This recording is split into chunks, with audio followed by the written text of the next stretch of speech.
சென்னை பனையூரில் நடைபெற்ற தமிழக வெற்றிக் கழக கட்சியின் மாநில செயற்குழு கூட்டத்திற்கு பின் தாவேக கட்சியின் கொள்கை பரப்பு செயலாளர் அருண்குமார் நியூஸ் 7 தமிழுக்கு அளித்த பேட்டியினை தற்போது பார்க்கலாம்.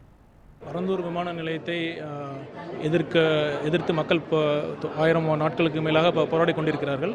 எங்கள் தலைவர் அவர்கள் களத்திற்கு முதல் போராட்டமாக அங்கே சென்றார். அந்த வகையில் இன்றும் ஒரு தீர்மானம் சிறப்பு தீர்மானம் தலைவர் அவர்கள் கொண்டு வந்திருக்கிறார். அது என்னவென்றால், முதலமைச்சர் அவர்கள் பரந்தூர் மக்களை நேரில் சந்தித்து அவர்களுக்கு அங்கு பரந்தூரில் விமான நிலையம் வராது என்ற வாக்குறுதியை அளிக்க வேண்டும். தவறினால் தலைவர் அவர்களின் தலைமையில் பரந்தூர் மக்களுடன் கோட்டையை முற்றுகையிடுவேன், அதனால் வரும் எந்த விளைவுகளையும் சந்திக்க தயார் என்றும் தலைவர் அவர்கள் சொல்லியிருக்கிறார். முதல் மாநாட்டிலே எங்கள் தலைவருக்கு ரொம்ப தெளிவாக சொல்லியிருந்தார், எங்கள் கொள்கை எதிரி பாஜகவுடன். அப்படி கூறிய அதற்கு அது மாதிரி அறிவிக்கிறதுக்கு ஒரு தனி துணிச்சல் வேண்டும். அதையும் மீறி சில திமுக ஐடி விங் மற்றும் மற்றவர்கள் நாங்கள் பாஜகவோட பி டீம், பாஜகவுடன் ஒரு மறைமுக அண்டர்ஸ்டாண்டிங் இருக்குது, அந்த மாதிரி பொய்யான தகவல்கள் இப்போ பரப்பி வந்தார்கள். இவை அனைத்திற்கும் முற்றுப்புள்ளி வைக்கும் விதமாக இன்று தலைவர் அவர்கள் அவர் தலைமையில் மிக தெளிவான தீர்மானம் இன்று கொண்டு வரப்பட்டிருக்கிறது. அனைவராலும் ஒருமனதாக ஏற்றுக்கொள்ளப்பட்டது. அதுக்காக தான் நீதிமன்றம் போயிருக்கோம். நீதிமன்றம் எங்களுக்கு சாதகமான தீர்ப்பு வழங்கும் என்று எதிர்பார்க்கிறோம். அப்படி அனுமதி கிடைக்காத பட்சத்திலும் நாங்கள் அந்த குறிப்பிட்ட தேதி அன்று குறிப்பிட்ட நேரத்தில் எங்கள் போராட்டம் இருக்கும். இதற்கு முன்னாடி தலைவர் அவர்கள் வெளியே செல்லும்போது எவ்வளோ கூட்டம் வரும் நீங்கள் பார்த்துருப்பீங்க. எங்கள் தலைவருக்கு மட்டுமல்ல, கூட வரும் தொண்டர்களுக்கும் பொதுமக்களுக்கும் பெரிய அச்சுறுத்தலாக இருந்தது. இதற்கு தமிழக காவல்துறை சரியான பாதுகாப்பு வழங்கவே இல்லை. சிறு அளவு கூட ஒத்துழைப்பே இல்லை.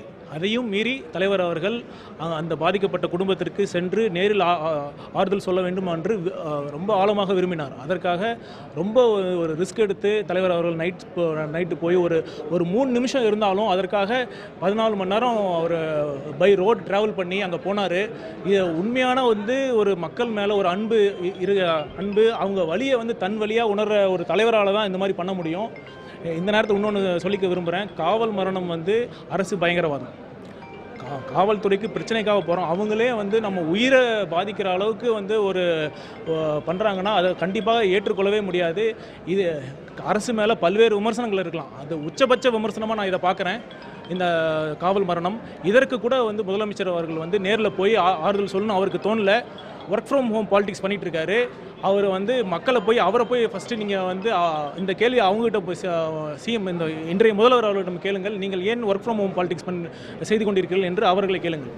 தலைவர் அவர்களை நீங்கள் கவலைப்படாதீங்க, ரொம்ப நாங்கள் இருக்கிறோம், உங்களுக்கு என்ன குறையாக இருந்தாலும் எங்கள் கழக தோழர்கிட்ட சொல்லுங்கள், நாங்கள் செய்கிறோன்னு சொன்னாங்க. அவங்களும் அவங்க கஷ்டத்தை சொன்னாங்க.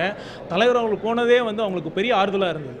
அனைத்து தமிழக மக்களும், நானும் ஒரு சராசரி ஒரு தமிழனாக நான் எதிர்பார்க்கறது என்னென்னா ஒரு மாற்றம் வேண்டும் என்று தான்.